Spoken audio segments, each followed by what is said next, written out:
sejahtera buat kita semua. Yang terhormat Bapak PLT Kepala Dinas Kesehatan beserta Kepala Dinas dari Capil, Dinsos, ada PLT Direktur Rumah Sakit Sekadau, Bapak Camat dan Kepala Desa serta Kepala Puskesmas Kabupaten Sekadau. Izin saya ingin menyampaikan sedikit terkait mengenai tugas dan tanggung jawab kami terhadap program Jampestal, di mana program ini diamanahkan secara khusus oleh pemerintah kepada BPJS Kesehatan. Tidak sampai setengah jam mudah-mudahan Bapak Ibu, karena memang materinya kurang lebih sama dengan yang disampaikan oleh Dinas Kesehatan karena kita menggunakan satu juknis yang sama. Berdasarkan instruksi Presiden nomor 5 tahun 2022, di mana di sini berlaku keluar di tanggal 12 Juli tahun 2022 tentang peningkatan akses pelayanan kesehatan bagi ibu hamil, bersalin, nifas dan bayi baru lahir melalui program jaminan persalinan. Nah, dalam instruksi Presiden ini BPJS Kesehatan menerima penugasan khusus dalam penyelenggaraan program jaminan persalinan. Nah, apa saja yang menjadi tugas dan fungsi BPJS Kesehatan yang ada di dalam impres tersebut? Di sini ada 6 poin. Yang pertama, memastikan status kepesertaan penerima manfaat program Jampestal belum memiliki kepesertaan program JKN. Artinya, walaupun ada peserta JKN yang tadinya tidak aktif, kebanyakan dari peserta mandiri, maka itu tidak dapat diikutsertakan dalam program Jampestal, kecuali untuk pekerja penerima upah dari badan usaha atau perusahaan yang sudah di PHK lebih dari 6 bulan dan statusnya tidak mendapatkan jaminan penerima bantuan iuran dari pemerintah. Nah, yang kedua, melakukan verifikasi tagihan pelayanan sesuai dengan ketentuan perundang-undangan. Jadi di sini terkait verifikasi tagihan klaim kurang lebih sama dengan program JKN, hanya yang membedakan melampirkan surat keterangan tidak mampu yang minimal ditandatangani oleh kepala desa setempat. Kemudian menyampaikan hasil verifikasi tagihan pelayanan kepada Kementerian Kesehatan. Nah, artinya hasil verifikasi kami nantinya akan dilaporkan ke Kementerian Kesehatan untuk proses pembayaran ke fasilitas kesehatan. Nah, yang keempat, menyampaikan data peserta penerima manfaat program Jampestal kepada pemerintah daerah untuk dilakukan verifikasi dan validasi pendaftaran sebagai peserta program JKN segmen penerima bantuan iuran atau pekerja bukan penerima upah untuk kelas 3. Kemudian melakukan interkoneksi sistem. Ini menggunakan 2 sistem, yaitu sistem yang berasal dari BPJS Kesehatan untuk melakukan verifikasi dan sistem yang bermuara dari Kementerian Kesehatan sebagai dasar untuk database kepeserta. Kemudian melaporkan secara berkala hasil verifikasi program Jampestal kepada Kemenko PMK. Ini tadi sudah panjang lebar dijelaskan oleh narasumber sebelumnya. Kita lewatkan terkait program Jampestal, di mana validasi awal kepesertaan ada 3 jenisnya, yaitu untuk poin 1 dan 2 ini lebih dimanfaatkan oleh Dinas Kesehatan karena memang pendaftaran sasaran peserta Jampestal itu dilakukan melalui aplikasi EcoHealth. Biasanya ini leading sektornya ialah Dinas Kesehatan. Nah, kemudian dalam pendaftaran sasaran Jampestal pada aplikasi EcoHealth dilakukan pengecekan status JKN peserta untuk memastikan layak atau tidak layaknya atau eligibilitas peserta melalui integrasi sistem. Ketentuan eligibilitas sasaran Jampestal dilakukan melalui pengecekan. Artinya yang pertama yang mendapatkan ialah belum pernah terdaftar sebagai peserta JKN. Nah, walaupun sudah terdaftar, yang kedua ialah peserta JKN dengan status non-aktif karena PHK lebih dari 6 bulan. Nah, ini untuk pekerja penerima upah dari perusahaan. tadi sudah dijelaskan juga oleh narsum sebelumnya. Di sini titik poinnya di sini terkait eligibilitas kepesertaan jam tersal. Tadi yang sudah saya sampaikan terkait PHK ada ketentuan tersendiri dari Peraturan Presiden Nomor 82 Tahun 2018 Pasal 27 Ayat 6 dan yang pastinya belum diusulkan menjadi peserta penerima bantuan iuran, baik itu yang ditanggung oleh pemerintah pusat ataupun dari pemerintah daerah kabupaten. Nah, untuk wilayahnya sendiri tidak dibatasi oleh wilayah kependudukan, asalkan yang bersangkutan dapat menunjukkan identitas yang berlaku. Untuk Paskes dan manfaat program jam tersal sendiri, penerima manfaat program jam tersal dapat dilayani oleh FKTP, FKRTL, FKTP dalam hal ini ialah puskesmas, kemudian FKRTL dalam hal ini rumah sakit, dan yang ketiga praktek mandiri bidan yang telah menjadi jejaring dengan FKTP yang bekerja sama. Artinya ketiga ini harus bekerja sama dengan BPJS Kesehatan. Saya rasa kalau di desa atau kecamatan bidan-bidan yang ada di desa pegawai dari puskesmas ya, artinya untuk bidan jejaring ini hanya ada di dalam kota. Untuk BPJS Kesehatan sendiri ada 2 bidan jejaring yang sudah bekerja sama, yaitu bidan Andina dan bidan Lita. Ini adalah ruang lingkup pelayanan. Untuk pelayanan di FKTP maupun di FKRTL kurang lebih sama dengan program PKN. Di sini ada pelayanan antenatal atau pelayanan pada masa kehamilan, spontan. Tadi juga sudah banyak dijelaskan oleh narsum sebelumnya. Kurang lebih sama dengan yang di program JKN. Kemudian ada persalinan normal, tindakan emergensi dasar, pelayanan ibu dan bayi baru lahir, ibu nifas, pelayanan KB pasca persalinan, bisa suntik yang 3 bulan, IUD, viral, itu bisa nanti ditanggung oleh jam tersal.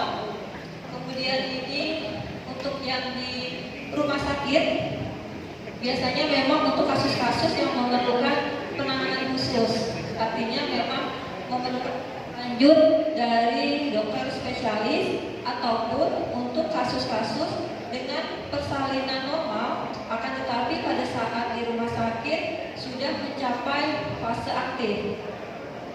Nah, di sini mungkin mohon bantuan dari Direktur Rumah Sakit Skadel untuk dapat menginfokan juga ke dokter ataupun petugas medis yang ada di IGD untuk dapat lebih meneliti lagi apakah fase persalinan normal itu masuk dalam fase aktif atau laten, dan apakah memang dapat dilakukan di rumah sakit atau dikembalikan dulu ke FKTP.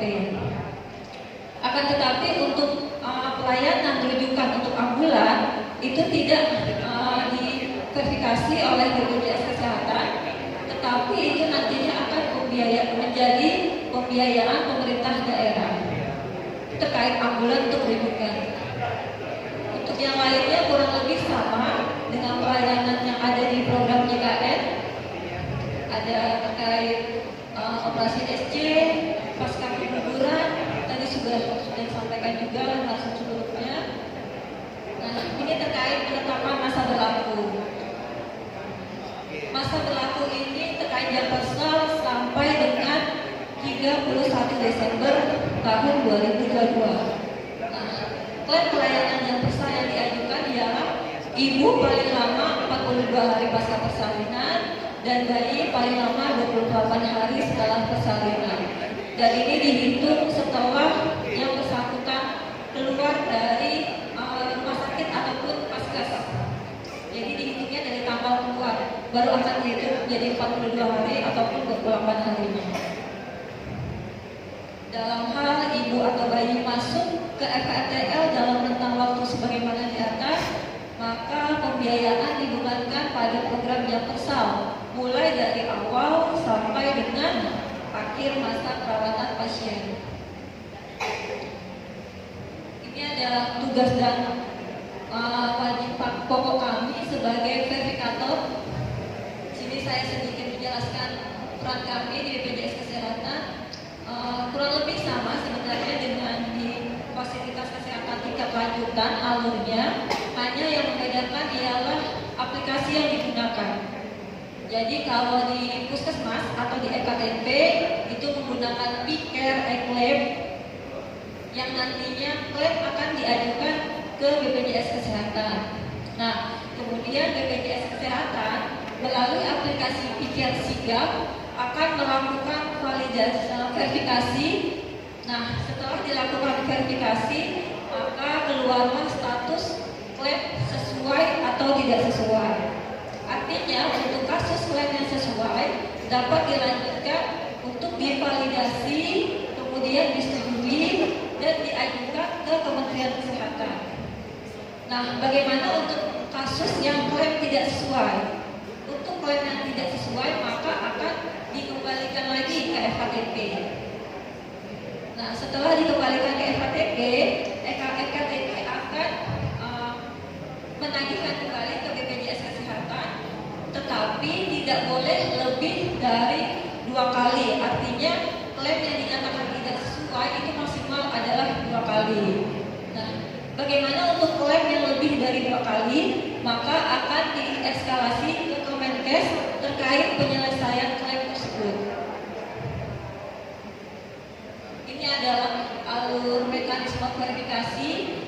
Jadi yang pertama di EKTP maupun di Jari akan melakukan penginputan data melalui aplikasi P-Care e-Claim, kemudian melengkapi dokumen pendukung klaim universal, kurang lebih sama dengan program JKN, yang membedakan melampirkan surat SKTM. Kemudian pengajuan klaim yang dibuktikan oleh formulir pengajuan klaim universal melalui aplikasi P-Care e-Claim BPJS Kesehatan. Diajukan ke sistem informasi BPJS Kesehatan. Di BPJS Kesehatan akan menerima pengajuan klaim, kemudian melakukan verifikasi klaim, dan terakhir menentukan hasil verifikasi klaim. Apakah klaim tersebut sesuai ataukah tidak sesuai? Di mana paling lambat proses penentuan sesuai dan tidak sesuai paling lama ialah 10 hari sejak terbitnya formulir pengajuan klaim. Nah, apabila klaim dinyatakan tidak sesuai, maka dilakukan perbaikan dan diajukan kembali oleh EKTP. Nah, sebelum masa kadaluarsa klaim, klaim dapat diajukan kembali paling banyak 1 kali, artinya maksimalnya 2 kali. Karena apabila diajukan 1 kali, nanti diajukan kembalikan lagi ke FKTP, harapannya sudah sesuai, jangan sampai diajukan kembali untuk yang tidak sesuainya.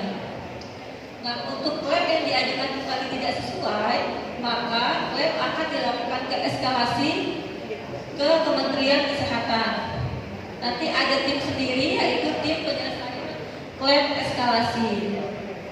Untuk klaim yang dinyatakan sesuai, maka kami BPJS Kesehatan verifikatornya akan melakukan validasi. Setelah dilakukan validasi, maka akan dilakukan approval. Setelah approval, maka keluarlah formulir persetujuan klaim yang secara otomasi akan diterima oleh aplikasi EcoHealth. Kemudian formulir persetujuan klaim ini akan menjadi syarat pembayaran klaim oleh Kementerian Kesehatan. Artinya di sini BPJS Kesehatan tidak melakukan pembayaran ke FKTP maupun ke FRTL. Jadi yang melakukan pembayaran ialah Kementerian Kesehatan.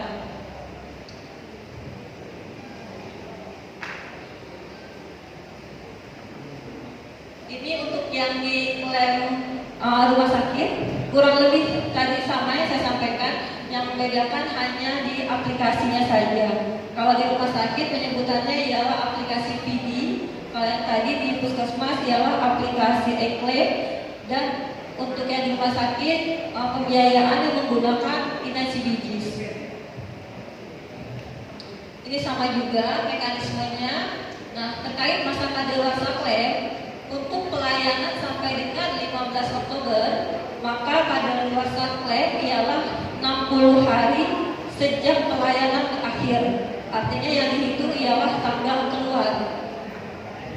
Kemudian untuk pelayanan 16 Oktober sampai dengan 30 November, kadaluarsa klaim terakhir pada tanggal 15 Desember 2022.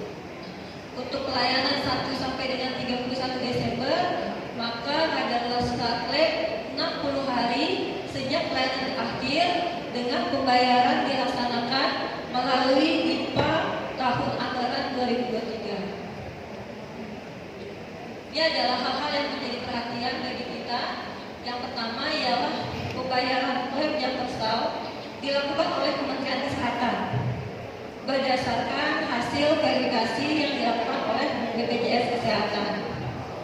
Nah, yang kedua, klaim yang dinyatakan sesuai berupa formulir persetujuan klaim. Ketiga, Vaskes dapat melakukan monitoring terhadap klaim yang diajukan, apakah sesuai, tidak sesuai, maupun masuk di etalasi. Bagaimana cara Vaskes melakukan monitoring? Vaskes dapat melakukan monitoring melalui aplikasi e-klaim. Artinya di situ nanti di aplikasi e-klaim dapat keluar status pengajuan klaimnya apakah dia sesuai ataupun tidak. Nah, kemudian hasil verifikasi klaim disampaikan secara otomasi kepada Kementerian Kesehatan melalui aplikasi e-cohort, dan terakhir penyelesaian klaim eskalasi dilakukan oleh Kementerian Kesehatan melalui tim penyelesaian klaim eskalasi. Mungkin demikian singkat dari saya. Di sini yang menjadi harapan saya adalah adanya komunikasi dan koordinasi antara fasilitas kesehatan dengan BPJS Kesehatan, sehingga dengan harapannya meminimalisir adanya klaim tidak ataupun klaim eskalasi, sehingga dapat mempermudah proses pembayaran dan mempercepat di Kementerian Kesehatan. Demikian dari saya, kurang lebih mohon maaf. Wassalamualaikum warahmatullahi wabarakatuh.